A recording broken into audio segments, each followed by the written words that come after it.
Yo, welcome back to another episode of Change Mindset. Welcome back, y'all. Welcome back. Welcome back.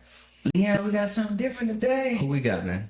Well, we got us. I'm excited, though, honestly. Like, tell us who we got, man. Tell us who we got. Realtor. We got a boss chick. You know, she the first in 2025. In 2025, we still making first, man. Yeah. Come on, man. Come on, man. Black history, man. Come on. For Claudia Charles. Thank you for having me. Hello. Thank you for coming by. Of course. I don't want to tell everybody what you the first ever, but go ahead and tell everybody what you the first ever. What did you the first ever? Tell us about this. So, I'm Claudia Charles. I'm the owner of Neighborhood Cornerstone Partners, which is here in Charlotte. Founded in Charlotte, run and owned and operated in Charlotte. And I am an HOA management company. I'm the first Black-owned one in all the United States.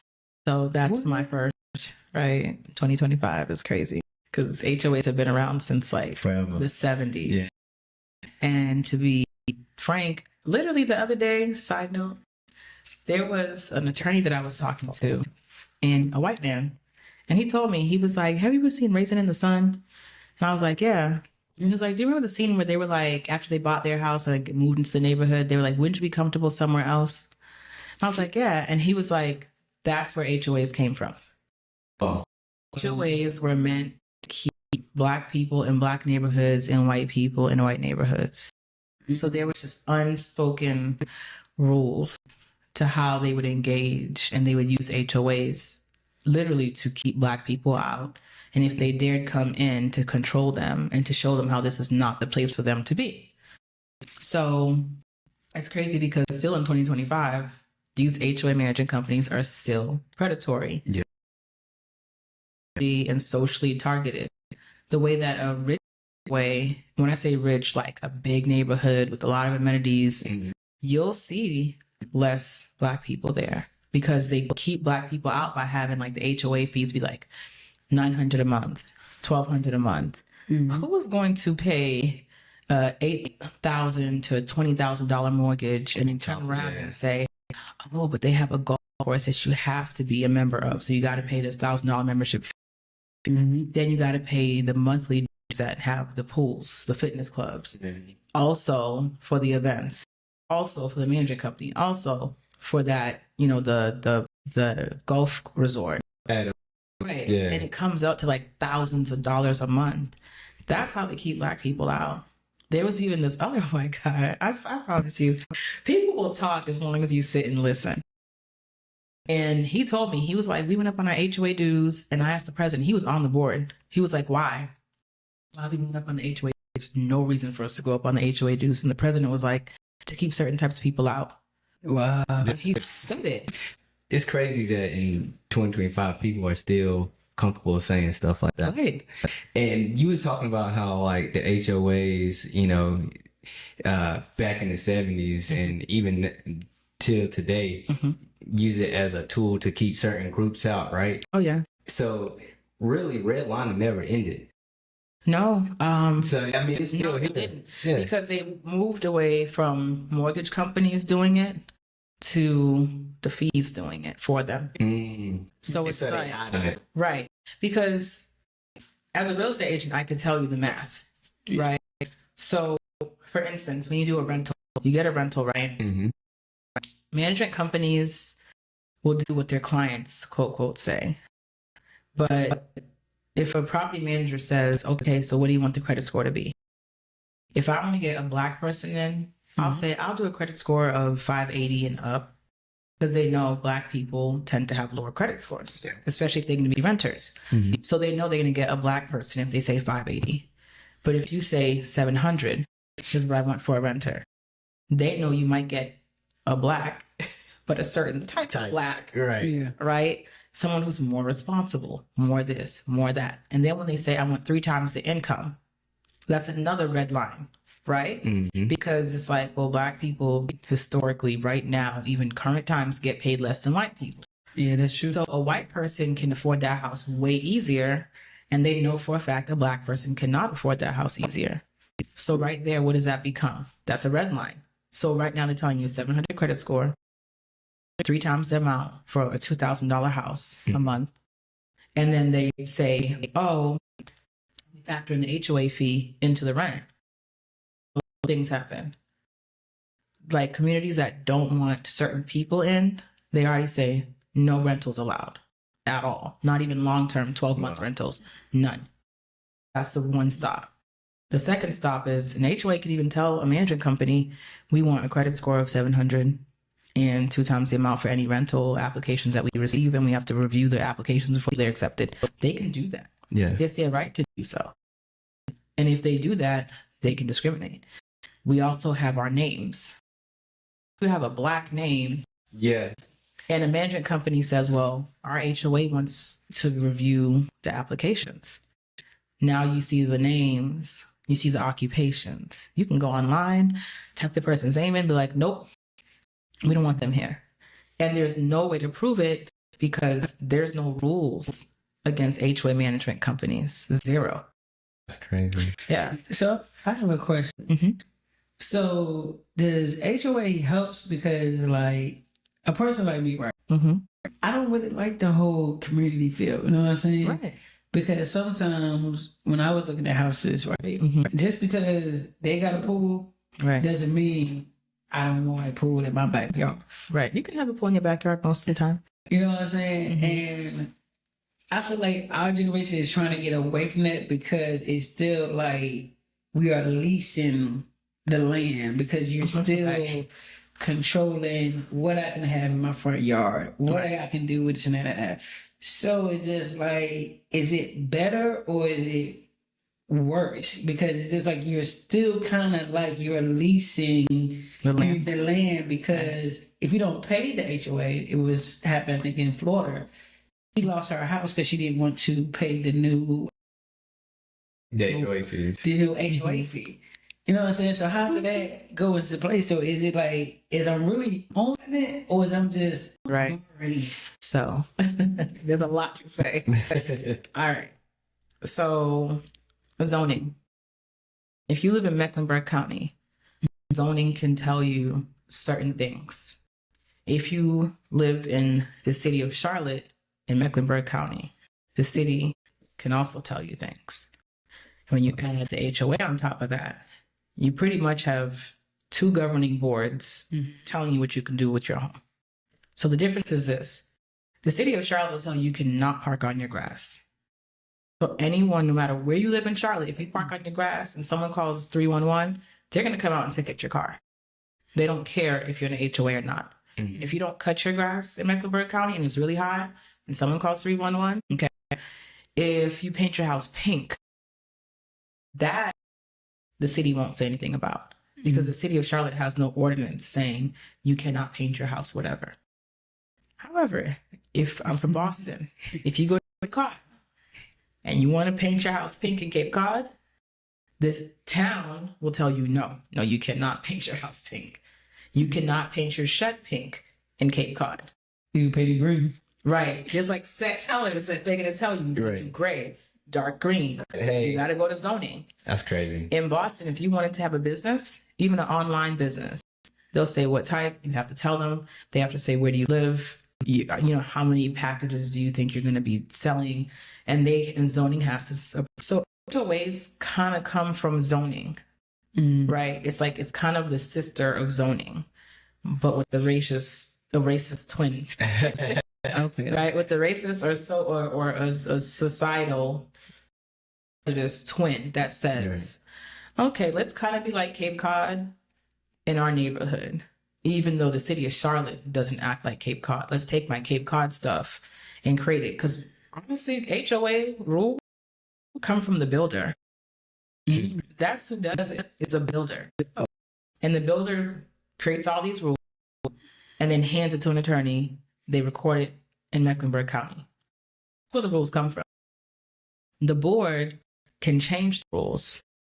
And at a certain point in community aging, you can't change the rules anymore because you have to get to 60 to 65 or sometimes 75% of the neighborhood to agree to change it. And it's hard to get in touch with everybody. Exactly. And you have to have damn good reason. So there's a neighborhood in Charlotte, I won't say the name, There was a house of renters. Their kids were in a gang. They went and killed somebody's sister in their neighborhood. That gang from that neighborhood knew what that person lived in this subdivision, in this community with an HOA. They came through and shot up the house every single week religiously. Wow. Trying to kill every female in that house every single week. Just the females? Yes. Because it was a girl for a girl, basically. That's what was the thing. Because it was their sister. They wanted all the girls in that person's house. Wow. Actually. So this neighborhood got together extremely fast and said, hey, we need to stop rentals from coming to this neighborhood, and we need to be able to remove all rentals in this neighborhood. Because that's how impactful that was. I mean, bullets don't discriminate. If I know that I'm next to that house, maybe I'm knocking on every single door. I don't care if I have 200 homes or 500 homes. I'm knocking on every door. I'm getting them signatures to meet that quorum. Because our neighborhood is having drive-bys every week. Yeah. F them kids. What about me? Yeah, sure. Like, Sure. girl, I could be coming home. Like, so they got together fast. They have to have a motivating factor. It's no different than elections in the United States. Mm-hmm. After this election that just finished, people will vote a lot stronger the next election. Oh, of course. But the last election that just finished, everyone was like, whatever. Let's just see how it goes. Mm-hmm. I bet you the numbers are going to change the next election. Drastically. Same thing, because you have to have a motivating factor. You have to say, this is why I have to get out and vote, because I was affected by this. HOAs are literally like politics. I run very heavy in political circles. So to me, I'm like, this is all the same. The same. Right. It's people's motives being pushed on to the neighborhood. My motive is safety. There's drive-by shootings next to me every day. Even though you might live on the other side, you don't even know what's going on. I'm affected by this. I'm going to make sure everybody in the neighborhood understands I'm being affected by this, and I'm getting them to sign. But if it's just a regular day in the neighborhood and they're like, we don't want rentals here, people are like, they don't bother us. Right. So it has to be a deciding, motivating factor as to why these rules get put in place and how they get changed and why they get changed and why they pass the change. But if it's something that you just want to do, like, we don't like Airbnbs. If there's nothing going on in the neighborhood with an Airbnb person, It's really going. yeah, they're gonna be like, we don't care. It has to be something. Now, back in the days where they were racism, Right. now it's like, wait, developers were like, we gotta keep our prices of our neighborhoods increasing. We have to make it desirable for white people. We need to be able to build around those for other white people. But probably got his butt whooped if he tried to not go within those rules and say, hey, we got to all stick to these rules because we got to create this community to be a certain way. It's like a gentrification in a way, but it's not changing what is not there. You cutting down trees and now you're creating a white pocket. Mm-hmm. So that's kind of how. So you talk about motivating factors, right? Mm-hmm. What motivated you to start on this journey? Because I imagine it was something had to have happened, or you seem like a very motivated person. So something had to happen, or you experienced something that you was like, you know what? This is gonna be the last time something like this happened, Right. Or this is the last time I'm gonna have to hear about it because you're gonna have to talk. I want to know where like the Neighborhood Cornerstone partners came from. Like, how did we come up with the name and everything? So I'm from Boston. Boston, yes. Yes. And we don't have HOAs there. Mm-hmm. We do not. But yeah, because the city is the only thing that we have that is in zoning. Okay. So we never had a zoning issue the whole time Right. I was being raised. So none of my formative years involved my parents saying, we got a letter for our grass. You see what I'm saying? My parents would change the to their house. Like, they did plenty of stuff. It was their house. You know what I'm saying? So when I was 22, I bought my house, which is still my house, but it was my first house. Mm-hmm. And I remember when we were looking for homes, my realtor, who was from New York, she was like, yeah, HOAs. And she was like kind of glossing over. And I'm like, what's an HOA? Because I'm not dumb. Like, if I'm going to buy a house, I need to know. right, I need everything I need to know. So I asked her, I was like, what's the rules of the HOA? She said, oh, there's this typical stuff. I said, is there a document? Is there a book? Like, what is it? And so she sent the CCRs and stuff to me. She's like, no one's ever asked me for this. well, I'm happy people are dumb. Because if I'm gonna agree to something and I'm paying to move in there, I need to know what's in there. So I read this thing like a Bible. Like I read it cover to cover, and I had questions like, wait, so you can't have your basketball hoop out? You got to put it in the back of your house at night? You know, and me and at the time, I was married at the time, and we talked about it, like, is this things we can actually do? Like this kind of stupid stuff. And he was like, I guess we just have to fence the backyard in. You know, we made plans for the CCRs. Now, 90% of people are not doing that. Mm-hmm. I'm a real estate agent, and people are like, what are the rules here? I'll send it to you. And was that here or was that? Yeah, sure.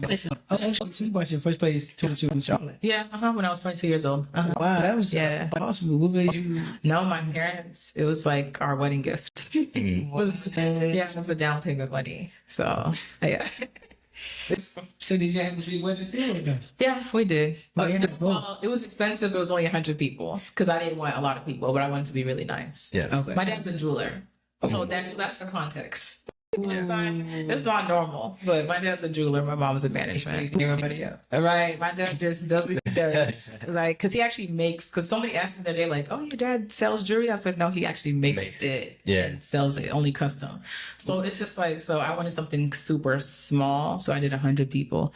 And, but yeah, our wedding gift was the down payment money for the house. So, yeah. Getting back to the So we read all the rules. The last sale I did on a house, I told this young man, and he's not young, but I told this young man, these are the rules. Here are the rules. The attorney said, here are the rules. Sign the rules. The attorney told him, you are responsible for paying X amount per month. He called me 4 months later. Man, I don't know. They sending me this paperwork, and I don't know what's talking about saying I owe money. I thought I paid at the closing for that. I'm like, that's your HOA dues. Then he had a notice about his mailbox and was just like, I'm gonna sue somebody. And I'm like, you do that. You signed the paper. Read the rules. Just read the rules. So I have a hard time when people are like, I didn't know it was all this. And you say the word HOA and everyone's knee-jerk reactions. I hate them. And it's like, but you signed up for that. Mm-hmm. Why would you sign up for that? I mean, it's so simple to me. Like, if I'm not going to do what you're asking me to do, I'm not going to live there. Now, I'm also the HOA president in my neighborhood. Mm-hmm. So I run my neighborhood fairly. I'm going to call you. Like, AJ, they said your grass got to get cut. I'm not going to just be like, oh, AJ, Yes. send her a second letter. Send her a hearing. Send her a fine. Some of these HOAs do be tripping. No, they're psycho. Where I'm at, man, there was like a piece of plastic in the yard for literally a couple of hours, and then the next day we got A picture of it. and it was already picked up. Right. And that in itself is a whole long story too. But anyways, so the reason why I had to start NCP was because I'm like, first of all, people really don't know what they don't know. Mm-hmm. Now, a friend of mine, she used to always say, when police officers stop you and you say, officer, I didn't know that was a rule. Some officers used to say, like, your ignorance does not excuse the law. That is facts. Now, the difference is those officers live in your neighborhood. Mm-hmm. Okay. People, your board lives in your neighborhood.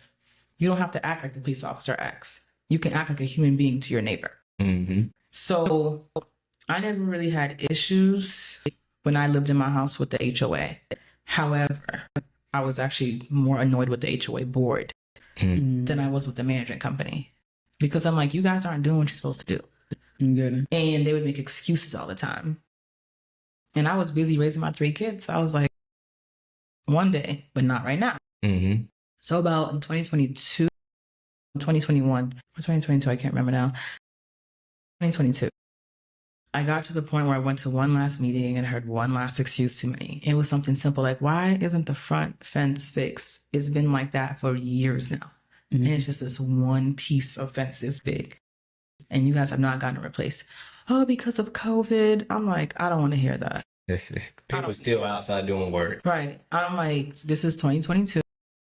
I'm a real estate agent. We get stuff done every single day for clients. I don't want to hear that. Mm-hmm. And I always came to the board meetings and always had something to say. They would say something, I would say something back. So people were waiting for me to become president, but I was like, not right now. Yeah.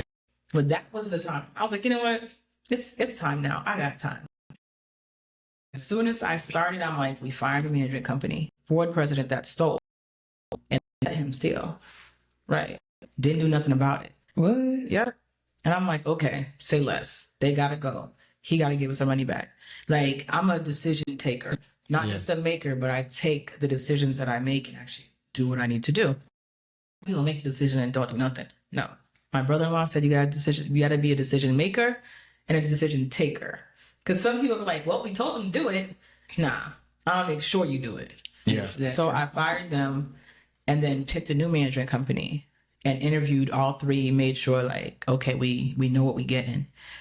And it was in that time, I already knew in my mind, I'm a business person. I'm like, I want to see this from the inside so that I can figure out the whole process. Mm-hmm. And then I was just like, this is too easy.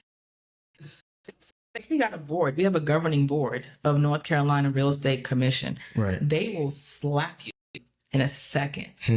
Like an agent got their license taken away because stupidly they went to a person's house during a showing and started drinking out their bar. They suspended their license. Mm-hmm. But an HOA management company can let a board president knowingly steal thousands and nothing happens. Wow. And I'm like, how the hell does that make sense? How can you be like, okay, so a real estate agent, we cannot hold, like, you're my client, you're buying a house. You're like, oh, Claudia, here's my $1,500 check. Hold it. No, I don't hold trust money because that's called trust money. Mm-hmm. If we do, the North Carolina state, they can come down and they got to inspect all your books just because I held that one $1,500 check. These management companies hold $300,000 of our money. And nobody can check them. Wow.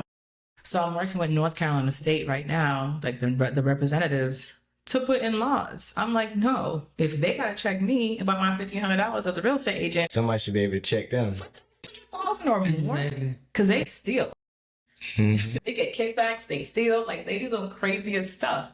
So the reason why when we were like, well, you know, what made you want to make the change? It's hard making change. Because when the Bible says my people will perish for lack of knowledge, that is a true statement. Mm-hmm. I boards. I'll go to my friends that have HOAs and they'll tell me all this dramatic stuff going on with the HOA. It's like I'm a nurse, so people tell me all about their health problems. And I'm like, well, you can do this. You come to me about real estate, same thing. HOAs, same thing. And I'll tell people, you know you can negotiate things, right? Oh, we can? Yeah. You know you can do this, right? Yeah. But they don't do nothing with that information. They just keep complaining. HOAs will be like, oh, this management company is doing stuff we don't like. Remember earlier when we were talking about abusive relationships outside? Yeah. They're so used to the abuse. It's like, well, all HOA management companies do that. No, we don't. I could prove to you that we don't. But they don't want, like, you'll give them the information of how you can literally guarantee and prove in a contract. We're not like them. Right? And they'll still go, but we've been with them for so long. Okay.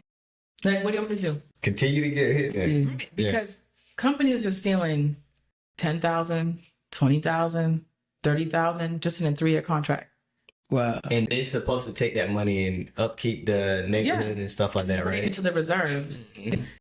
What they do is, I'm telling you, it's wild. And they do this case by case. If they see, like, that's why I wish sometimes I was a lawyer, because my class action lawsuits would be sick. I'd be like, yo, prove to me that you're not treating black neighborhoods different than white neighborhoods. That would be a hard ask. Yeah, it would be. Because you can tell. They would have to show me where they're following the exact same rules of how they budget and take money and take fees and stuff. Because most boards don't know how to read the budgets. They don't know how to read that monthly financial sheet that comes out.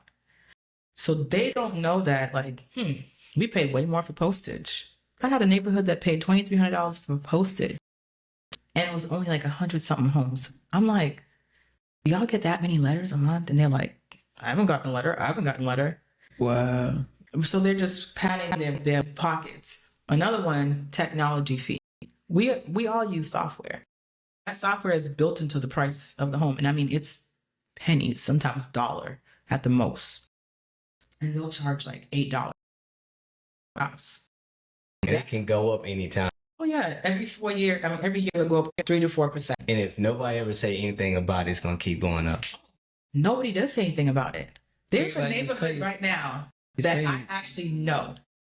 They have not seen a contract in 21 years. So look, They don't even know what they're paying for. so how does it work though, right? I see, well, I'm gonna just go back on social media. These are getting land and building houses. Is that the proper way of how to do it? Like, let's just say, maybe get 10 acres and we can throw houses and just say, hey, we the HOA. Is that how it works? Or it's more detailed to it, not just you got the land. No, And in the scale of what you're saying, the answer is yes. You can. Okay. So you can become a developer, is what it is. And you can do that anywhere. Okay. You can do it in the middle of Charlotte if you want to. And all you have to do is become a developer, which is creating a development. You can do literally 2 homes, like a duplex, and create an HOA with that duplex. There's a few neighborhoods that I have sold in where like a builder has built 2 homes and then 2 townhomes. And townhomes, typically the grass is cut by someone else and it comes out of the fee.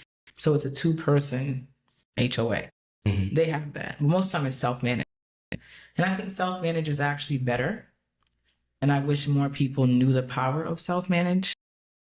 You'll save $25,000, sometimes $35,000 a year just paying your own bills and getting the software. And they have cheaper software for people that are self-managed to make it easy for them. So it's not super crazy. And you're spending like a few $100s a month for the software, like $150, instead of spending $2,000, $3,000 a month. You see what I'm saying? Because some neighborhoods are super involved. Yeah. They could self-manage. Yeah. If you got less than 100 homes, you could self-manage. You don't get grass being cut, a pool at all, or a grass, like the grass, that's all you guys have is landscaping. You could self-manage because you're not paying any of the bills other than the paying the landscape. So how did you get into being a real estate agent? Real estate? Or is that always No. It just made sense. So when I was in Boston, it's kind of why it's weird, but I'll do whatever feels good in the moment. So I remember Donald Trump, before we knew he was crazy, he was like, oh, I made so much money with real estate and wedding dresses, like selling wedding dresses. So I literally, in 2011, was like, I'm going to sell dresses. I went to New York, went to this wholesale place in Manhattan, bought a whole bunch of dresses, sold them. I was like, that was cool, but it was kind of boring. And then I was like, well, let me do real estate instead. So when I was studying for real estate, I was studying for real estate and I was like, you know what? If I could study real estate this hard, I could study for nursing school. I was like, if I could study for nursing school, then I got to figure out where I want to go live as a nurse and go to school there. So they had like, I used to watch the news a lot, and they were talking about how Charlotte, well, Cary, North Carolina, actually was one of the most safest places at the time. It was like number 2. And I only had 1 child at the time. So I was like, you know what? Because there ain't nothing there. But Cary, It is growing. a lot of New Yorkers there. It grew. Like, it's insane. Yeah, It's grew now. Back in the day, it was yeah. And then I saw like in nursing school, and it was like ECPI. I was like, let me just go and try my luck. So I literally took the Greyhound down there, kept studying the whole night, got off the bus in downtown Raleigh, took like the bus up to the school, took my entrance exam, and left. They accepted me into the school. So I was like, okay, I guess I'm going to North Carolina. Like that's actually how it happened. So I was thinking, I went to school for real estate. It was like a weekend class because in North Carolina, North Carolina is harder. Boston is easy for real estate. You don't have to do but like 3 classes during the weekend and that's it. Wow. Yeah. But because this is a broker state, that's a sales state. So we have to know everything a real estate attorney knows here. Boston, you're just strictly for vibes. Like, oh, you can't park there. So it's like, it's completely different. So as hard as I was studying for that, I was like, I could study for something more serious. And that's how I went from real estate studying to nursing school. And then I did a whole bunch of other business stuff. And I kept seeing Mark Spain billboards. And I called my real estate agent and I was like, Pat, like, can you really sell a house in 30 days? And she was like, Claudia, you could sell anything in 30 days in Charlotte. And I was like, say less. Okay. So literally I told one of my good friends, I was like, I'm gonna go to real estate school. And she was like, for real? I said, and she was like, all right, bet. Me and her were real cool. Like, I used to do so much stuff for her. Like, that's your friend. Like, you gonna look out for your friend. So she had a really great business. So I'd help her with her business stuff. So one day she calls me. It was like during that week, she calls me and she was like, I need you to go to Best Buy for me to pick something up and then bring it to me in Gastonia. I said, that's fine. So I went to the one right next to my house and I picked it up. And she was like, all right, cool. And she's like, come down to Gastonia to bring it to me. I'm like, all right, cool. Drive down to Gastonia. And when I get there, she's like, here's a check for your real estate school and that's your laptop. So she was like, yeah, you're doing stuff for me. And she's like, yeah, I got you. So literally I turned around and went to real estate school. Yeah, and that was it. So it was like going back to the beginning, right? And then with all the freaking rules and the laws and all the stuff you have to learn for real estate, the management thing was easy because there's no governing body. And if you have the experience, which I do, you're good to go. Like, and because I'm trying to like reprogram the thinking, right? Which is fair, like governance, not the power hungry weirdos that are like, oh, we just want to keep Black people or poor people out. Okay, say less. Right. I'm not working with you. Yeah. If you're one of those boards that just want to be like, oh, he has a plastic bottle on his lawn, let's take a picture. No, I try to get, I interview them as well. Trying to figure out like, what's y'all really about? Like, what is this really for you being on the HOA board? For me, when I went on the HOA board, I wanted it to be a place people wanted to live. That's simple because I like community. You know, you go to the pool and hardly anybody's at the pool. And you're like, you want more kids to come to the pool. How do you do that? So you have to start like going backwards. Like, okay, well, if the board had more events, then we'd have more kids, you know, and families would come together. So I did stuff like, when I was the HOA president, we did swimming. Black people don't swim. And year after year, these other management companies, which if I'm the only Black one, then you know what others, they come around and say, oh, you guys don't need a lifeguard. You know, your pool's not more than 5 feet, so you guys don't need a lifeguard. I had to turn around and tell this management company, well, first of all, we didn't ask you. Second of all, it's in our budget to have a lifeguard. And third of all, here's an article about how Black people do not swim and are at higher risk for drowning in HOA pools. So we're going to do it. But I know I'm not always going to be on the HOA board. So because this is my last year as president, I'm like, Claudia, find a swim instructor. So that's what I did. I had children all the way to age 60. So we had like 2-year-olds to 60-plus-year-olds this summer in my neighborhood getting these swim lessons.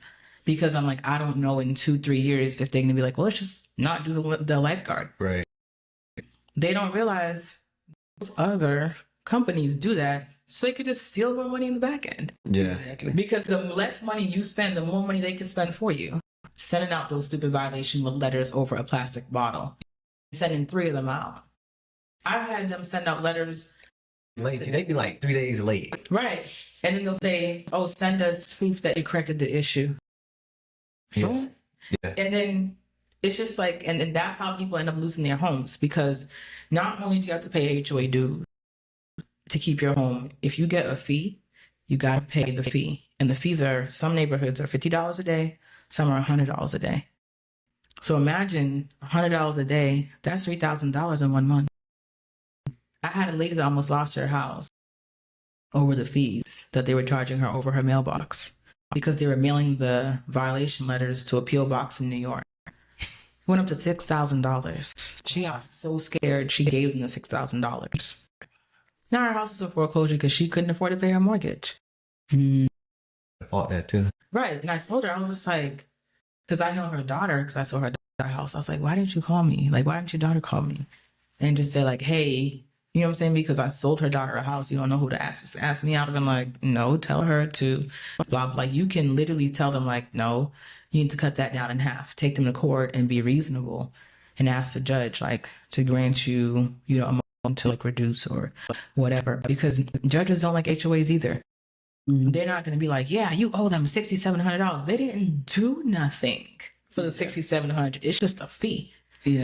You could turn around and say, well, and I always tell people the first thing you need to do is correct the issue. That's the first thing. Make sure you corrected the issue. Take it on a regular picture and open the details of that and screenshot the details of that picture. Bring that to court. Bring that to the management company and say, I took the picture on this day of my lawn. There was no more plastic bottle. Here's the proof of the day that I took that picture. They would have to stop the fine starting that day. Because what if they say you emailed it and it got lost? Do you know that they can shut off someone's account from making payments? Wow. Just to force you to go into foreclosure? Yeah. Just for a fine? What? No, they don't like you. They fine you, and then you can't pay the fine because your account's shut off. These companies are. So wait a minute. Okay, hold on, wait a minute. I got my loan to Chase. That's who I've been mortgaged to. You HO, you a whole different. So how can you stop the funds from me paying my mortgage? No. So you don't stop the mortgage payments. The HOA fees that you got to pay. So if you got to pay $150 a month, your board can turn around like, we don't like AJ's face. Shut off her account. Wow. And if you have someone who's vile enough, they'll do it. You know why? Because the management companies get a cut of that violation fee. They get a cut of that late fee. So they just going around fees. Right. And then they get a fee when they turn your account over to collections. Then they get an additional fee when they put a lien on your house. And then they get another fee when they foreclose on your house. So who's really making all the money? Not the HOA. Yeah. The management company is. Because they got all these hidden fees of money that you could have collected, put into your reserves, and never had to go up on any reserve, like any HOA dues at all. Because all those fees should go into your reserves. And that's how you keep your HOA dues from going up. But they know ignorance is bliss. So they'll just tell you for no reason, oh, go up on your HOA dues this year. Every year I've told them, tell me why. Oh, I mean, your neighborhood is no, but tell me why I need to go up on our dues. So, my neighborhood is the lowest HOA dues paid in Charlotte with a pool and the amenities we have and the parties we throw. $390 a year, and that's it. Oh, well, yeah. You can't find that. So if they had their way, it would have been up to $500 and $600 by now. If they go up, they can't come down. Nope. Well, yes, they can. That's another thing too. Yeah. They can come down. If you got a smart board who gets a reserve study done or goes to a CPA and says, hey, look at everything that we're doing and tell us where we can cut costs and see if we can bring the dues down. They'll show you because that's what they're trained in doing. The management company will never tell you to do that. And they'll scare you out of even thinking about doing that because, again, they want to start padding the books and charging you. They have general office supplies as a line item. Don't even got an office. Right. They work from home. And it's like, how can I be that you used all that paper? You can't. I don't even hit you with the invoice at least from Staples saying, we brought the paper and the pens for y'all. Bro, you work at home. Your kid has your pen. Yeah. You sending us emails all day. Like, what are you talking about? Like, they will say, like, general office supplies, $800. I'm like, where y'all get that from? Show me. So, with everything going on, right, with ISIS, right, and some of them people own homes, right, how do they deal with that?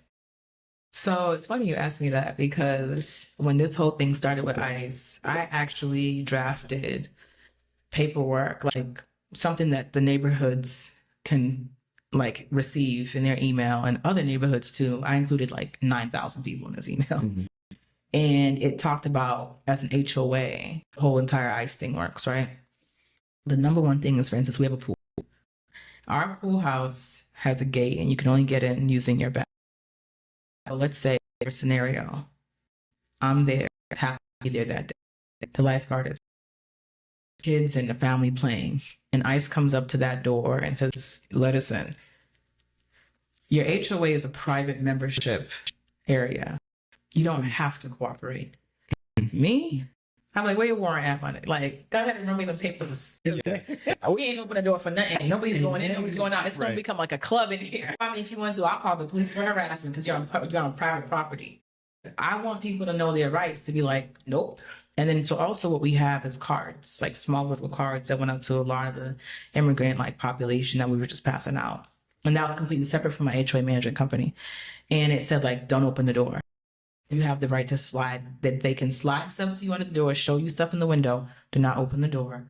Do not, open the window. None of that. Keep your doors closed. So it was important for people to know when you're inside of your home, you're inside of your home. They're not going to go to your rental company and go to the leasing office and say, let us into AJ's apartment. The leasing office can't even do that legally because they'd have to have a warrant for entry.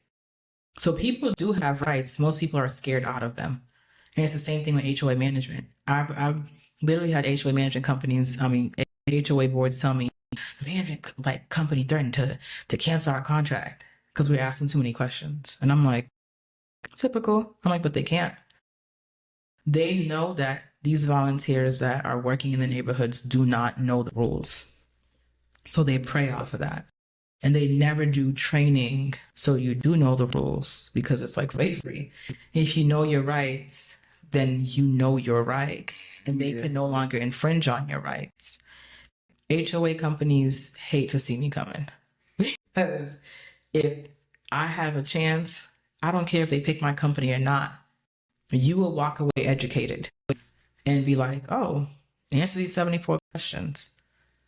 Because these questions are important for us to know. I've had a lot of companies that, like my friends have, just be like, nah, we're not answering that. But you have our contract and you're not willing to answer and disclose things about your contract. And they're like, no, we don't have to disclose that to you. Yes, you do. Mm-hmm. So what's happening to these houses though when they breaking up these homes? Like, to be honest, are they just going to foreclosure or? There's some nuances to that because a lot of people that went easier as an immigrant than buy, but there are some loans for green card holders and stuff like that. So the government's not dumb. They're not going to target people that have, I'll call it assets or even liabilities. Because in Boston, when they had ICE over there, they were taking Haitian people, Dominican people, like everybody was getting. But the difference is some of them had cars that were being leased. It started hurting their banking. It started hurting their defaults and stuff like that. And it's also a sanctuary city. So it really was stupid for them to even try.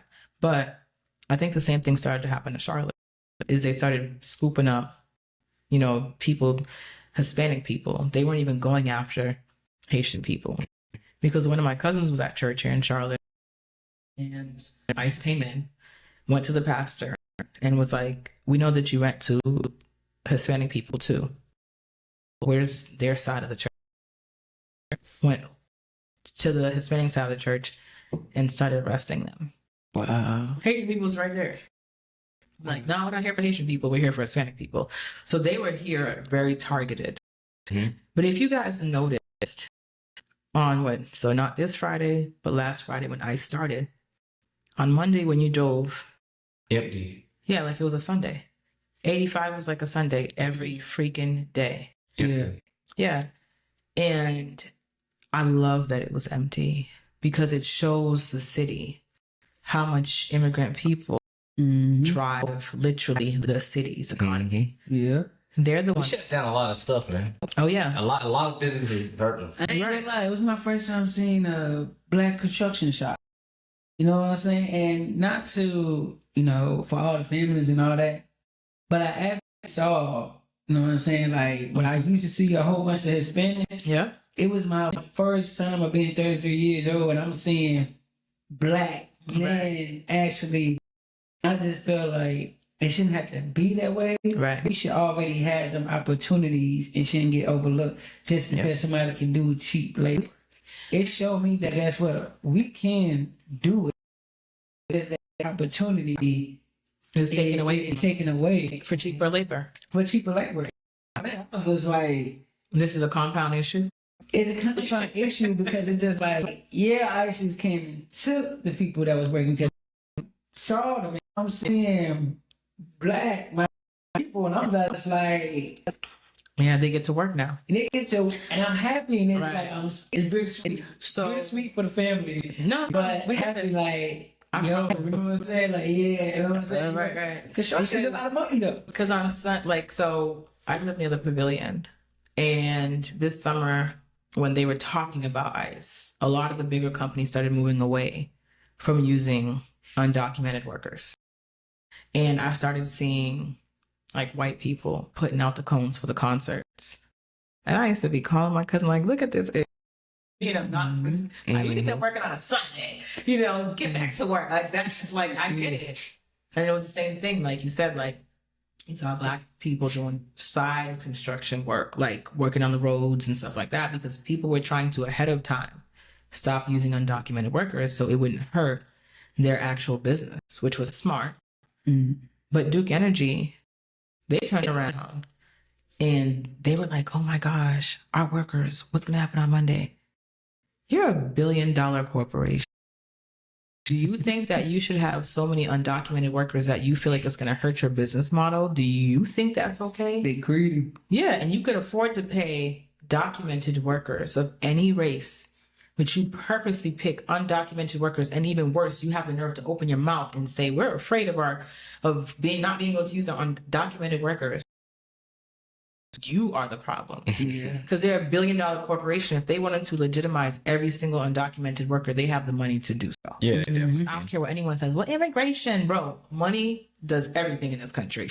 Money make the world move. Right. So you think if Duke Energy said we're going to open an endowment that's specifically to migrant workers to be able to legitimize them, they would never.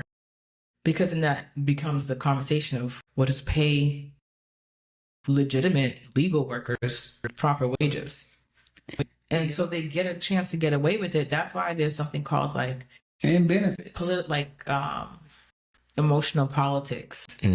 They use immigrants to score political points.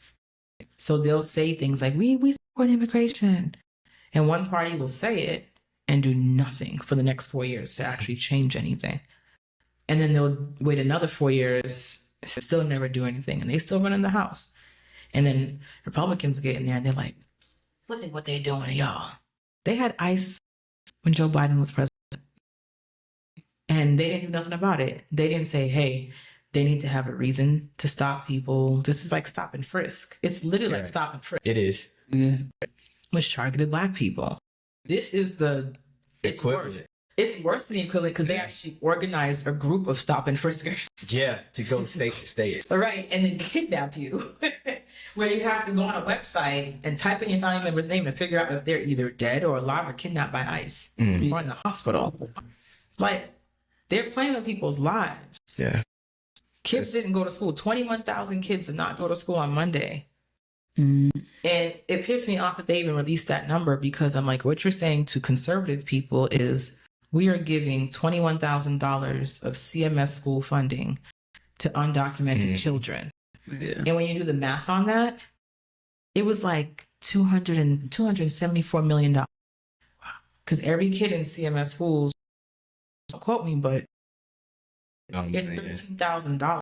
So you do 13,000 times 21,000 kids, and you're putting a big billboard up that says to conservative people, we knowingly give 21,000 kids $13,000 of U.S. funded money from your tax.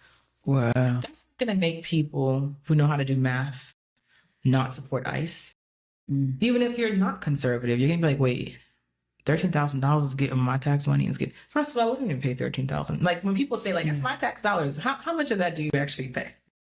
50 cents. But it's the thought of us versus them. What's good for me, what's good for them. So do you see more Black people buying homes now more than ever? Always have seen Black people buying homes. I think they just had like a new credit rule where they just removed some of the credit requirements, the credit score requirements. So that should increase the amount of Black people that buy homes. But there's always a fear of the economy and fear of whatever social media is telling them about buying homes. But it's always a good time to buy a home. That's always number one. Because the price of homes typically is not going to go down the way that people, it's going to crash again. It's going to still go up. Yeah, it's not going to crash where you're going to be buying houses for $100,000. Yeah. You see what I'm saying? Like, so it's like an ignorance where we blockbuster ourselves. Blockbustering is when you scare people into living a certain place or not living into a certain place. We do that on our own now.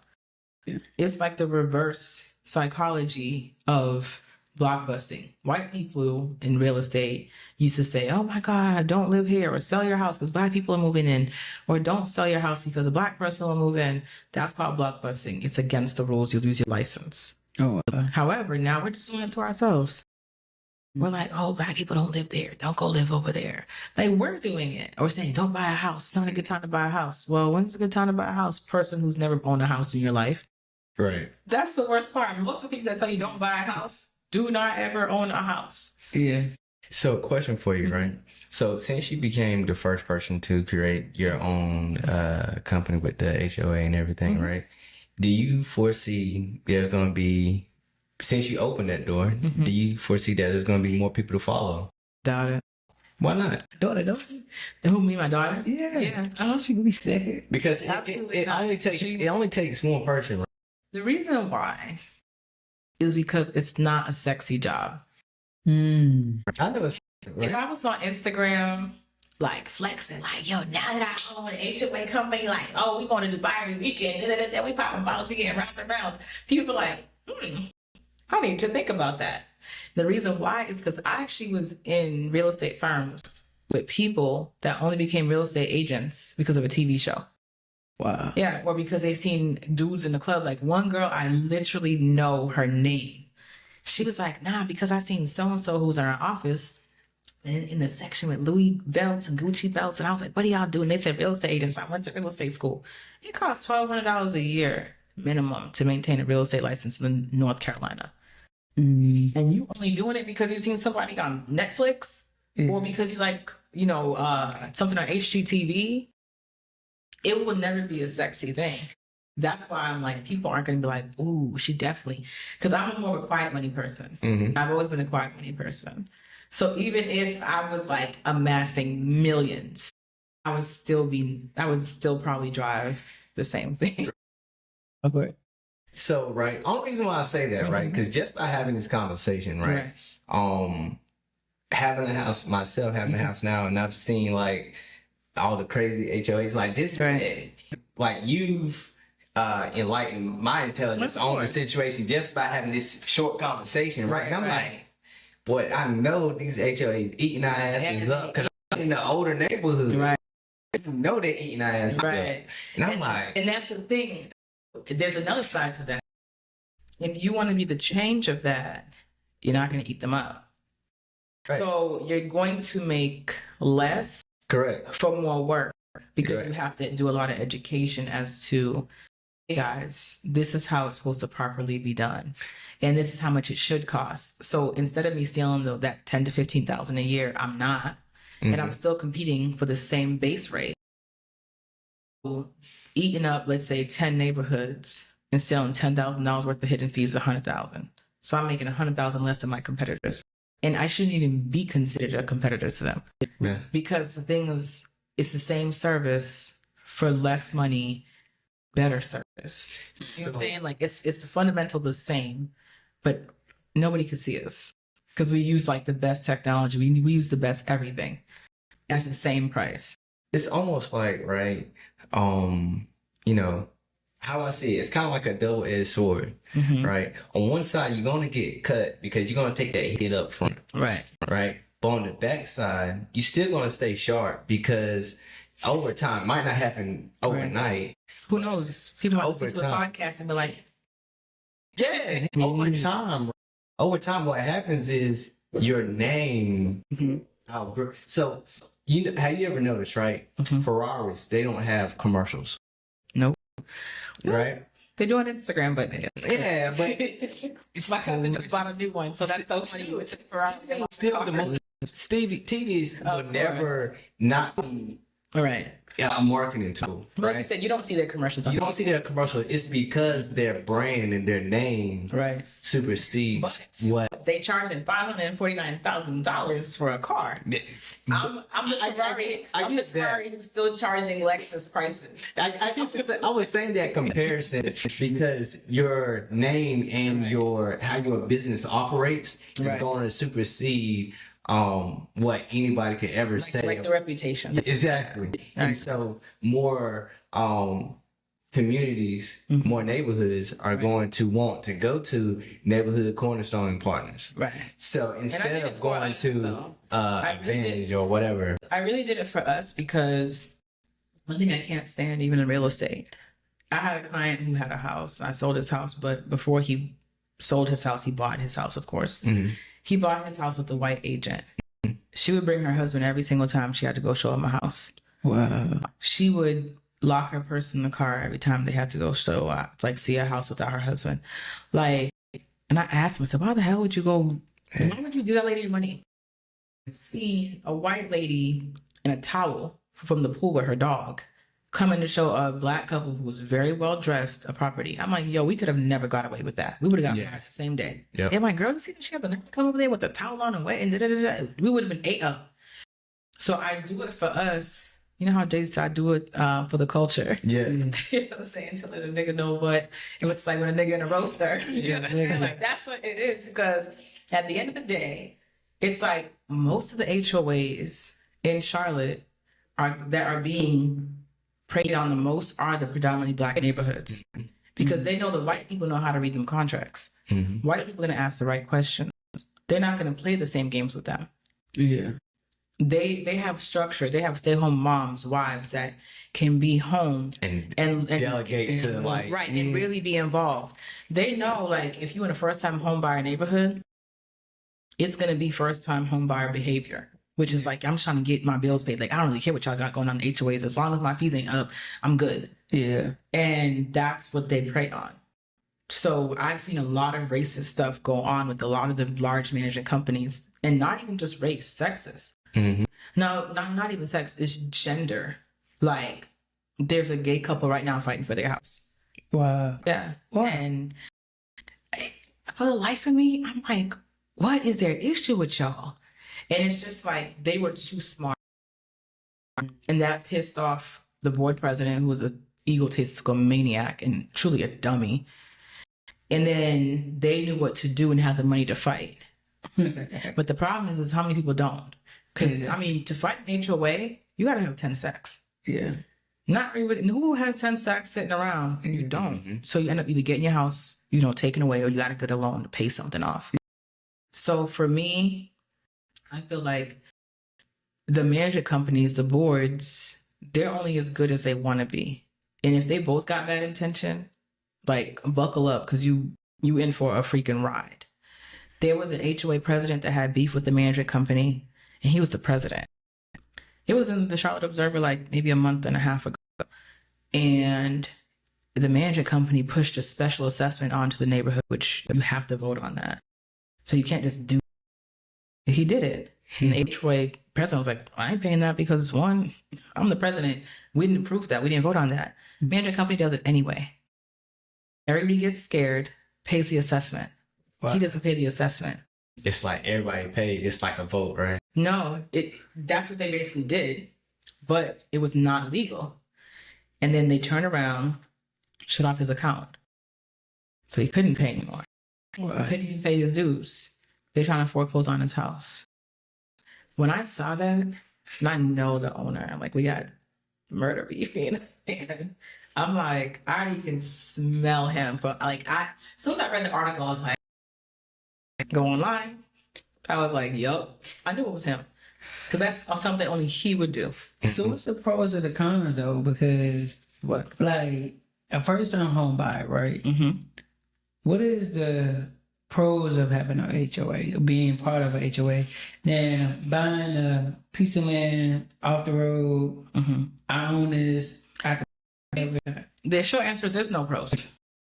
There genuinely is no pros. It's because North Carolina created this Community Act in 1970 something, but they enforced it in 1990, saying every neighborhood that is built from now on has to be a subdivision and has to be controlled by an HOA.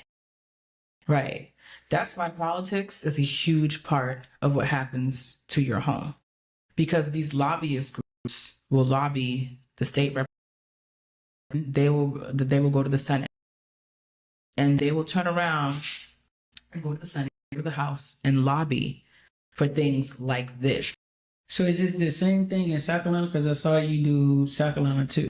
Same thing. Oh, It's just literally people being like, nah, let's do this. So they did it and it stuck. And then that's how people got people being like, oh no, this neighborhood, I was about to say neighborhood, but there's a neighborhood in South Carolina. It's like, nah, it's white over there. well, people make it seem like South Carolina is more lenient than Not with HOAs, same thing. And there's one HOA. I sold a house to somebody in that neighborhood. Literally, I had to just like they didn't even like me coming to show my clients the house. what? Yeah, and it was a black guy that was at the security booth, and I gave him my business card because I was like, I'm not giving my ID for what? I just handed him my business card. He's like, oh, okay. But the agent, like, would come to the house, like she was just weird for no reason, and it's like it was a golf community, all this stuff, and I'm just like, girl, we got the same license. If I do something wrong, call the commission, but you're not gonna harass me and be here every single time I turn around. Yeah. But it was just like they want to make sure that your client is not you. Like you're not bringing in a black person to neighborhood. That's why she was there, to see who my clients were. Oh, wow. So those are the types of games that they still play, because at the end of the day, there are people that will blame you for bringing down the neighborhood, for real. There was a house I had in South Carolina. My clients were Indians. They were the ones that bought the house, but they're investors. I had a white man call me, and this was in 2021.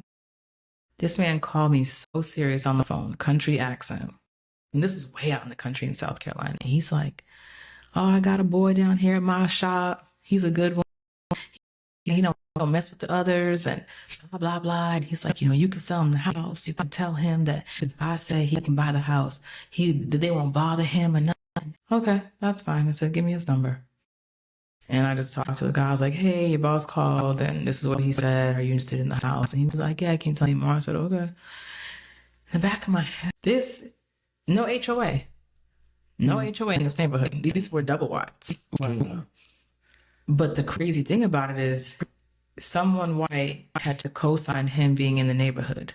That's right. That's the same thing as redlining. Yeah. Same thing as blockbusting. Yeah. Because what happens is this. Cory Booker has a story about how his grandparents, when they were buying their first house, they paid a white man to be them and represent them the whole time. And it wasn't until the closing his black grandparents showed up. And literally, that agent that was selling the house reached over the table and punched his agent in the face and started crying and begging his parents not to move into the house. What? Yeah. I know you also say you're a nurse, right? So how do all this go into play? People are crazy. No. It's the same thing. You got to deal with all types of BS. Because on social media, always out big money. That's those nurses. We all make the same money, but I promise you, those social media nurses, they give me secondhand embarrassment because. So what I'm saying is that, well, being a nurse, everybody always say, well, hey, why was she good nurse? Right, nurse. The kind that care about educating their patients. Okay, well, my wife is a nurse, so I understand. Right. You know what I'm saying? Nurses, Yes. But how do you still have that same drive to still want to do real estate and technically you have a nice cushion? The reason why I say houses can go, everything can go, but everybody know the health field It's always there. is regardless. People always buy houses. People always buy houses, Yeah. but guess what? Everybody's gonna get sick. Everybody gonna get sick, and during the pandemic, I was. You know why? why? Because real estate was booming. Ooh, Because people want to stay at home. Houses were being put on sale on Monday. okay. And in the notes, they put highest and best offer due by Tuesday at 12 o'clock. You would be in a line waiting to go inside of a house. Investors was eating up houses. So if you had a listing, it doesn't matter how good or bad it was, they're going to eat. Okay. So to me, nurses was getting money and risking their lives trying to die. Yeah. And real estate agents was coughing. And we were getting $12,000 checks Wow. for 2 hours of work. And that's why people are like, you take nursing over real estate. Okay, so I can work 40 hours a week or 48 hours a week, break my back. Or I can do 2 hours worth of work and get $12,000, 365 days in a year. I can get it like anywhere I want.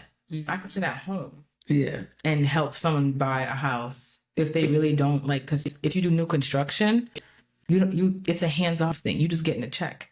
Oh, wow. So imagine, like, no, I've done new construction before. I just need an agent to look at the contract. That's all they want you for. Okay. You're getting whatever the commission is for no reason, other than the fact you went to school and you know how to read a contract. So, am I going to pick nursing during the pandemic?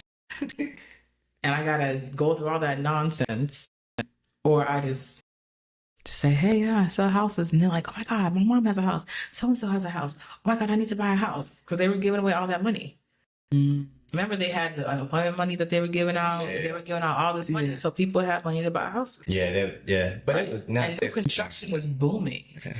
But So don't they got like with real estate and nursing?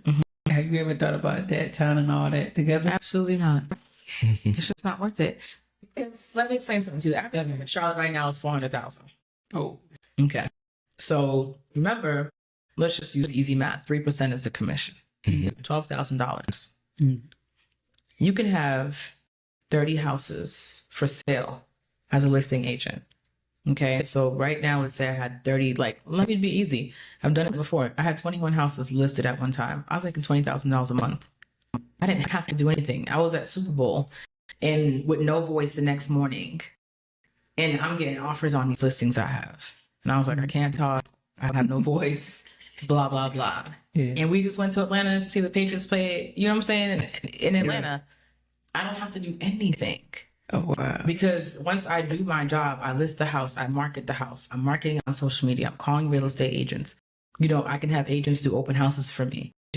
After that, and I've had a satisfied client every single time, I've been in Colombia, the country, and did deals with stuff I have here. I've been in South Carolina, in Atlanta, in my parents' house in Boston. And it's like, I have to be there to do. I'm not passing that up. $12,000 minimum. Yeah. And then I know as a nurse, you might get like $2,000 a week, and that's great. Or even $3,000. I should say, really. You're going to really, really get a great like assignment. $3,000 a week. So you work for 4 weeks. I can work for 2 hours. So do you ever try to put your nursing friends on? Like to real estate? Yeah, like, girl, look. So the statistic is most of the best real estate agents are two things when it's women. Nurses or teachers. Oh, wow. I've met so many teachers that are real estate agents, and so many nurses are real estate agents. So how do you feel, because it just passed that 50 years ago that females wasn't allowed to buy homes. And how do you feel about that, and you being the first Black woman in America to have that? And like 50 years ago, even when you know. The cool thing about it is firstly, the statistic today is women own the most homes in America. So that's, for a 50-year gap, we caught up super fast and then killed it. It's not, we didn't just catch up, like we jumped over that. Catch up and then surpass. Right, and surpass everybody else in home ownership. And most of the boards are led by women. So the good thing, and it's better when it's run by women, to be honest. Because they're a lot more organized, you know.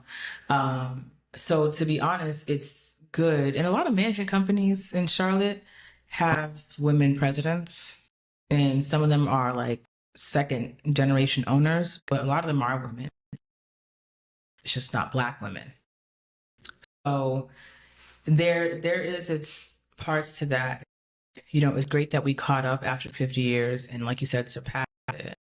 And it's great to be able to work with women who were not able to have homes, and now they're leading their neighborhoods, and you're working with them on the board, and you're helping them make the best decisions for their neighborhoods too. So good. Yeah. Man, it's been a super interesting conversation. I'm not gonna lie, like we can go on and on and on and on about this, right? But we got a couple more questions, right? So with obviously having your real estate license, you being the first Black woman to have the HOA, you look back on all the things you've done, right? As far as like with the HOA and everything, right? Would you have ever imagined that you would have been in this situation now? Like you're kind of like the face of like HOA. That like even though you say you don't think there would be a lot that'll follow you, Right. At one point people didn't think there would be more than one Black astronaut. Right. I think it's like a lot of us go into property management because it's so easy to have, oh, you're a real estate agent, I got a rental, you want to manage it. That's not my thing, and we'll never do property management because I just don't like property management. I'm not sitting in court all day with tenant evictions and stuff like that. However, we only do HOA management for that reason because it's its own lane and no one has just chosen that one lane. So if somebody would have told me, oh, property management, I'd been like, well, duh, because I'm a real estate agent. Like, even my mom's like, I should buy investment properties to become a landlord. I'm like, no, that's a headache. Like, I'd rather flip houses than keep like no, absolutely not. Because with the HOA, you just managing the HOA. Yeah, you're managing their finances, their day to day. That's it. Like you're their assistant, basically. You're their paid assistant. But being the first, like, when I hear it, I'm kind of like, it sounds so pretentious, almost like who cares? But you feel like that because people are like, wow. Like when they publish like certain articles about me and like people send them to me and I'm like, oh, that's so crazy. I didn't even know that they even did that. Like when Newsbreak did an article, like so many of my friends like sent me the Newsbreak are like, Claudia, this popped up. Right. I got a 19-year-old, so I don't know. Listen, I'm about to be 40 in February, but I appreciate it. I promise you I appreciate it, but it just sounds weird. Yeah. Because I'm like, and I'm sure like Martin Luther King, if you sat in like Martin Luther King, he's probably like, and what's your point? It's maybe later on when I have like this huge impact. Right. And I'll look back and be like, damn, bro, like people really like rocking with us now. Like we actually flipped a whole bunch of, I always tell people, like, I feel like our business model is like flipping someone from one political party to the next. Yeah. Okay.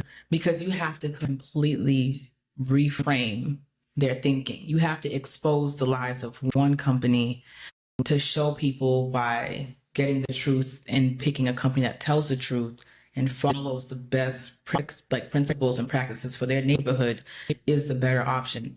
And I tell people, I'm like, it's like switching a political party. I remember one day I was with my COO and we were coming back from this award ceremony. And I was in the car like, well, I gotta pick this stupid business. Like, oh my God. And he's like, what? Well, like, why are you saying that?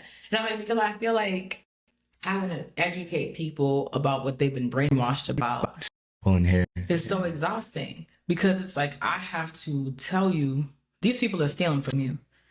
And you're like, no, they're not. I've been living here for 30 years. That ain't stealing. Bored. I would know if they're stealing. Yeah. Bro, one of my HOA presidents was stealing. Oh, wow. I saw the budget for the next year and I was like, there's money missing. So I go on next door, I'm like, there's money missing from our HOA. Someone better say something fast. So how much money you ever got back? Like, what's from someone stealing? Yeah. It was them, $7,000. Oh, wow. No, but I wasn't even on the board yet. I didn't, this was years ago. And I'm like, someone's stealing. Two of the board members jump in my inbox. No, we're not. No one's stealing. I said, no, I'm not dumb. I could look at a budget. Yeah. Like, baby, I know money. I don't care about no other. I don't care about geometry, trigonometry. No money. Signs and commas and decimal points. Yeah. Money is missing. And they're just like, and then the management company is trying to talk to me, emailing me like, oh, you said, I said, yes, I said it. And I meant it and proved me wrong. He was stealing. Wow. He stole $7,000 minimum. Mm. And so when I joined the board, one of the only woman that was on the board who's been forever president, because you always have people that want to be forever presidents or whatever. She was like, well, the reason why once we found out we couldn't tell you because it was HOA board like business. I'm like, BS. Right. Because you're the same one that walked around for years saying another president stole, and you say it every time you get a chance to. But he was stealing, and because he was doing it and y'all didn't know. And I publicly pointed it out after 5 minutes of seeing this budget. It hurts your pride and it hurts your ego. So someone like that, can I tell them, oh, your HOA is stealing from me, I could prove it to you. And I could be like, this is how I could prove it to you. Even if they see it, they're going to be like, well, I mean, don't companies. If I'm telling you my company doesn't do it, because a lot of them, I've heard them tell people, oh no, every company takes 50% of your late fees or 25%, and some of them take 100% just to add some, razzle dazzle on there. And they're like, oh, really? But let them listen. Oh, you should see some of the comments. Like on some of these things, they'll be like, oh, I know she's going to start stealing. And I'm like, they stealing from y'all right now. I'm literally here to show y'all they're stealing, but you try to accuse me of stealing is why. That's like Harriet Tubman, because I made that joke. I'm like, I feel like I'm the Harriet Tubman, the HOA management. Like, yo, you want to come to freedom? No, now I gotta shoot you in the head because now you know my sauce. Exactly. You see, like it's just I feel like I joke. I even make that joke. I'm like, I feel like the Harriet Tubman, the HOAs. I'm like, now I'm trying to shoot. Yeah. But now I know I shouldn't shoot niggas in the head because it's like, bro, you shouldn't even be just shoot them. Because it's like, bro, these management companies are the reason why your HOA dues are going up and your neighbors hate you and they hate the HOA because y'all don't have power. These management companies taking the power from you guys, using the lawyers. It's even worse. And the scare tactic, really. It's even worse. So every HOA has a lawyer, okay? A law firm that represents them. These law firms also work for the management company. And do you know the management company actually makes your HOA pay for them to talk to the attorney? So if you are getting sued right now by your HOA because you didn't pay the fines and they're trying to foreclose on you who is the homeowner cannot call the law firm that your HOA dues are going to. They're going to tell you, no, we're only for the HOA board and the HOA management company. And the HOA management company is going to have 2 line items. One for the money that you guys charge working with the attorney, and the line item for what they charge you. You got to pay their lawyer fees, even if they're suing you. That's crazy. They'll use that attorney. Tell their attorney, hey, tell them we said da-da-da-da-da-da. That attorney will back them up. Because they tell you guys bad advice. They're in cahoots. Exactly. And they'll turn around and tell you guys bad advice as a board. And it was crazy because that bad advice will turn around and get you sued by a homeowner, right? And now they're going to make money. That's how crazy it is. And I tell them, I'm like, y'all should be like me, all of my neighborhoods. No. Y'all want to pick your own lawyer? I can help you pick a lawyer. Those have separate duties, right? Yeah. Separation of duties. Because I'm like, you guys need to have your own attorney, and those fees need to be paid to that attorney. You guys should be able to pick up the phone and call. Every management company we've had, the management company is the intermediary. Like, oh no, we'll tell them for you. Because if you got to tell them, it's going to be $400 an hour. But you're still charging us. It's just like, I'm telling you, like, they will tax you and tax you and tax you again. Let them, and you don't know what you're looking for. And that's why they even get a job. We need fair HOA management companies like you.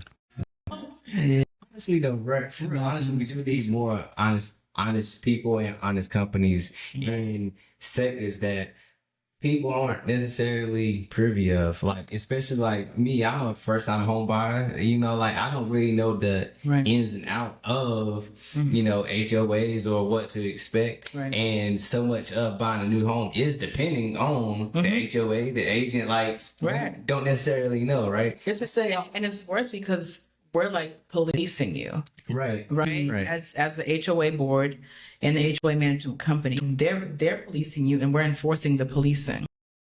And that's why it has to be fair. Because if it's not fair, you have no voice. No. Because you could turn, like, I've gotten, when we first signed up this management company that we had, they were sending me violations for stuff that wasn't even my picture. And there was 5 people on the board.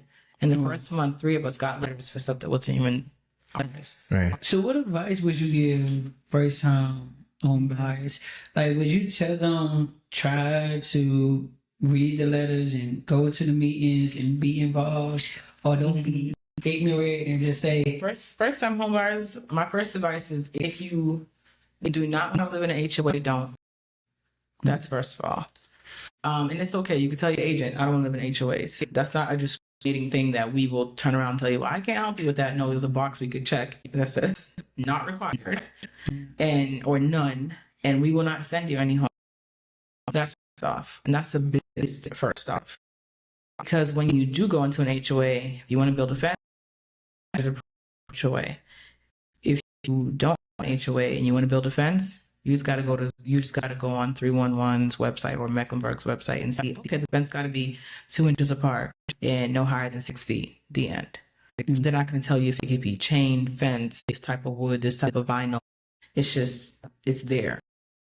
So if you live in an HOA and you're a first-time home buyer, before you even buy the house, read the CCRs. Tell your agent to work for their money. Give me the CCR. And if you need the agent to sit down and help you understand what's in there, you have the right to ask them to do so, because that's a part of what we do. That's first off and foremost. Secondly, drive around the neighborhood, because you can tell which neighborhoods have lax HOA and which ones have really good HOAs. Because some of them, like you drive around, there's cars parked everywhere, grass is crazy in different houses. That's not a HOA you want to be in, because they're poorly managed, whether it's by the board or by the management company. And they still getting taxed too. Oh yeah, because they're still making their money. So there's neighborhoods right now that banks won't even lend to because their HOAs are going bankrupt. oh wow. Right. So all these things are really important. And that's why mortgage companies, when they're lending money to you and you're going into an HOA, they ask for a copy of the HOA budget. Sure that. So what happens if the HOA does go bankruptcy? What happens to everybody career? What happens? So if your HOA goes bankrupt, well, one, you could sue. That's first and foremost. You could sue the management company, you could sue your board, because that's called improper fiduciary duties. So that's first and foremost. Second of all, if they go bankrupt, I mean, there's really nothing, as weird as it sounds, there's really nothing you can do about it. Because if your pool has not been working because there's no funds available to make that pool get fixed, you're already kind of bankrupt. Like, you're already in a deficit if you have amenities or things like capital improvements that you've made to your community that you guys cannot fund and keep up with. So you're already running in a deficit. So that's the same as being broke, right? And the two things that they're going to do is this in most HOAs. They're going to say, we need a special assessment of X amount of money from every home to fix the pool and get it back up running. Or we're just going to close the pool, cover it up, get it filled in with cement. And now your property values have gone down. So you can sue. Like, that's the only thing, but you suing a bankrupt HOA, so good luck, because you can't do nothing with it. Right. Most neighborhoods run in a deficit if they're going to be anything close to broke, but they never file bankruptcy. You see what I'm saying? Like, so they'll say, oh, our pool's $100,000 to get fixed, but we only have $40,000. So we got to wait maybe 6 years to raise that money. It happens a lot. 2 more questions, then we're gonna get out of here. Because we already, not seriously, we already have finished. So, what's one of the, since you've been doing this for a while, HOA management, right? What's one of the telltale signs that your HOA is taking advantage of your neighborhood? If you ask for financial documents and they don't send them, because, or they don't allow you to come to the office to view them. Do you got to go through like your HOA board or your HOA president for that? Or No, so you can just go straight to the management company? Yep, the management company is your easier way to go. And then they'll tell the board, hey, Leon, this homeowner at this address is asking to see the, to inspect the HOA documents, which is like the finances, the budgets, the expenses, invoices, vendors, stuff like that. And you have to, in writing, write why you want to see it and what you want to see. and then the board should approve it because it's a law in North Carolina. Because believe it or not, HOAs are governed by the General Assembly. So literally the House runs HOA rules. They're the ones that create the statutes. So there are rules about meeting minutes, financials. Those things protect the homeowner. And if they want to see it, if they say no or try to say no or try to keep you out bay, that's a red flag. Another telltale sign is, let's say that they have like a special assessment coming up and you're like, what's the special assessment for? Like, because that's a big real estate question for your real estate agent. Is there any special assessments coming up? Because those special assessments can be like $1,000 and they'll add it to your 1 year. So they'll say every month, you got to give us X amount of money to make up 1,000. But, by the time we get to December, a lot of times condos and townhouses, they have the biggest deferred maintenance. That's a huge red flag. If you go see the pool and you're like, this pool, the furniture's all messed up, the pool's dirty, there's leaves in the pool, like it just looks abandoned in the neighborhood, like the amenities and stuff.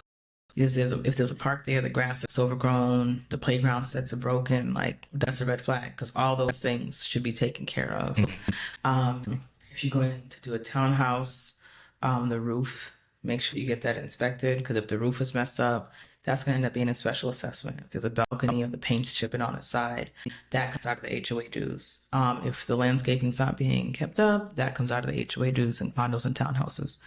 For condos, if you go inside and the light bulbs and the carpet and the stairwell and stuff is like, bro, this is not kept up. They're not washing the carpets. They're not doing none of that. That stuff comes out of the dues too. So you have to pay for that as well. So you have to just start just paying attention. Like if you're paying X amount of money a year, would you be happy living here? That's the only question you got to ask yourself. People that buy houses all over Norman, they ask themselves the same question, right? Beautiful neighborhood across the street from Burkdale. I had a client that moved there. They have a golf course. He's like, this is exactly where I want to be. His wife was racist, so of course it is. It was next to shopping like she wanted and away from Black people like she wanted, to be honest. Yeah. So it's like you have to ask yourself, like, is this where I want to be for the X amount of money a month? And if your thought is, I don't want to pay $500, $800 a year to live here because I don't see what they're doing with the money. The sidewalks are all broken up, the siding and the front's messed up. This does not look kept up, then don't. Gotcha. Or if you join the board. That's the last suggestion. Just join the board because not enough people join the board and they complain about it. Yeah. So this is my last question, right? So for a community, right, that they may or may not feel like the HOA is treating them fairly or whatever the case may be, right? What is Claudia's Neighborhood Cornerstone partners? What's your pitch to them? Great question. So if you feel like they're treating you unfairly, the first thing you can do is go to Mecklenburg's website. So the city of Charlotte, they have. I don't mean to cut you off. I want to know what's your pitch to them, why they should you guys. Okay, I'm sorry. I'll tell you. So they have mediation. And so those are like trained city mediators. So I'm a trained city mediator. Okay. So we can mediate in the office, or if you want to go away from NCP, we can set up and advocate that the board or one of the board members go to the mediation and talk to that homeowner. It keeps attorney fees completely out of the conversation, and you guys can come to some type of agreement if you feel like you're being treated unfairly. And they do a great job, and it's free. It's a city resource that's free. And they'll sit down, they'll make a contract, you agree, they agree, this is what y'all agree on. And they have to actually, it's a binding agreement. No, it's a binding because of the terms of that, then you can take them to court. And the court also respects the mediation process. So they say, no, you guys agreed on this. This is what you need to do. Now, the best part is NCP, we are trained mediators. So we can do the same exact thing and say, hey, this is what you guys can agree on. So, in one popular thing is poop in the dog, but like dogs pooping on someone's lawn. That's big complaint. My neighbor's dog keeps pooping on my lawn. We just got one today. And it was just like, and then they literally like showing us the poop, and I'm like, them in a ring camera. I'm like, that's not gonna work. There's nothing we can do about it. But the thing is NCP, if you know it's your neighbor, we'll say, hey, do you guys want to mediate? We can facilitate a mediation if you want to do that, and we can help you guys come up with an agreement, and have that agreement. Or if you don't want to come to us, you can go to the city of Charlotte and do a mediation. That's the best way to keep things free and free for the community. Mm-hmm. So that's our first course of action. If you feel like you're treated unfairly, even if it's an NCP thing, you can bring us to mediation to the city of Charlotte, and we'll do the same exact thing. We won't be like, we're just going to put you in court and shut off your account. We're not doing that. We're just going to hit you with a $100 fine every day. The mediators are great. They can say, hey, listen, they can't afford that, like a day fine. Some management companies, smaller percentage will do it. I see a lot of them say no. Push the boards to do it. And we only work with the boards that want to do stuff like that. I'm not working with the board that's like, we will never do mediation, and I'll never manage you guys. Because if you are a neighborhood of 400, right, and you have 5 board members, I don't want 395 pissed off customers going on Google and leaving me negative reviews because y'all are dummies. I don't care if 5 of y'all go on there and go complain. Mm-hmm. But I'm not going to allow myself knowingly to have 395 pissed off people. No, we want a satisfaction rate, and we work hard as hell to keep our reputation up. So I'm not going to be like, yeah, go ahead, go crazy on my Google. No, I'd rather have a higher percentage of satisfied people as a whole community than just a satisfied dickhead ass board. Mm-hmm. Because you're going to mess up my business. Yeah. And I didn't come this way. I didn't come this far just to come this far and have you mess it up. So I'm very picky about the boards I deal with. There's boards I'll go sitting on the meetings, listening to them talking. I'm like, hell, I'm not take them on. Please. I'm like, no. Unless they all got voted up. That'd be the only way. I'm like, I would not work with them. They're unreasonable. So as much as the board, the people in the community board or whatever interview you interview them as well. Heck yeah. Because it's all about branding for me. Because I want volume over padded charge, like supercharged services. Mm-hmm. I want the volume at a fair price. I can't do that if I'm playing that game with boards. Mm-hmm. Because I want them to go to mediation. I want them to not run up attorney fees. I had a neighborhood run up $30,000 just to fund homeowner, and they still lost. The thing is that it wasn't one of my neighborhoods, but this was a neighborhood that I know very well. And I'm like, fire the attorney, first of all. Yeah. Because why would you let the attorney run up a $30,000 bill and give you bad advice, and you guys still lost? So how many neighborhoods do you do? Yeah. So right now we're at 12. Oh, wow. So that's not a lot. How long y'all been open? It's officially open since August. Wow. Go see how I went to the other people. The Steelers are nah. They doing like 200 neighborhoods. So I'm like, yeah, we got. You just started in August though, so. I know. Heck yeah, but once I start running the game, oh my God. So what is a legacy to you though? That's my legacy. So this is my retirement plan. Okay. So in 10 years, I know I'll be like, okay, I have a full staff running this company. I will not be living in America. I'll be in Portugal. So I can care less. Not just kidding. I would definitely care. But this is my 401k. So that's what it is for me. I mean, I'll still be working, but I won't be, you know what I'm saying? Like here, going to neighborhoods or, no, I'll have a full legacy staff so that this will go on beyond my kids. So that's the goal, because you can't count on your kids. People are like, I want to do this for my kids. Like, who said they wanted to do that? What did your kids say about you and seeing all the stuff that you accomplished? I mean, my sons, my kids, I have a daughter and 2 boys, and they're always like, that's so cool, but they're so used to stuff like that. Like, to them, it's like, yeah, my mom, because I used to do singing a long time ago. Mm-hmm. So to them, it's like, my mom has always been like a star in their eyes. Right. You see what I'm saying? So nothing really makes a difference. Like I remember my son was like in 5th grade and he was like, Mom, we were at school and I told them to Google your name. And I'm like, but thankfully, like I'm not that type of parent that forgets that you are a parent and your kids can Google your name. So it's always a stuff, but it's just when your kids are like, yeah, I told people to Google you, so they grew up with that mindset. Yeah. Because mind you, that was my oldest son that said that. And he's 19, but my other two are 13 and 14. So they literally grew up like, no, our mom is exceptional. Yeah. But it's a double-edged sword because they don't realize what it takes to get there. Because like, my mom does it. What's the problem? You know what I mean? So to them, it's nothing. So sometimes I get annoyed because I'm like, well, how do you go ask your kid, go ask your friends if their parents do this. Like, really? But how do you still make them have that dog in them? But they don't. They don't. They do. There's a book called The Compound Effect. Yeah. Okay. You know that book, right? That book pretty much says it skips a generation for a reason. Because you're rich, your kids see you rich, they don't care about being rich.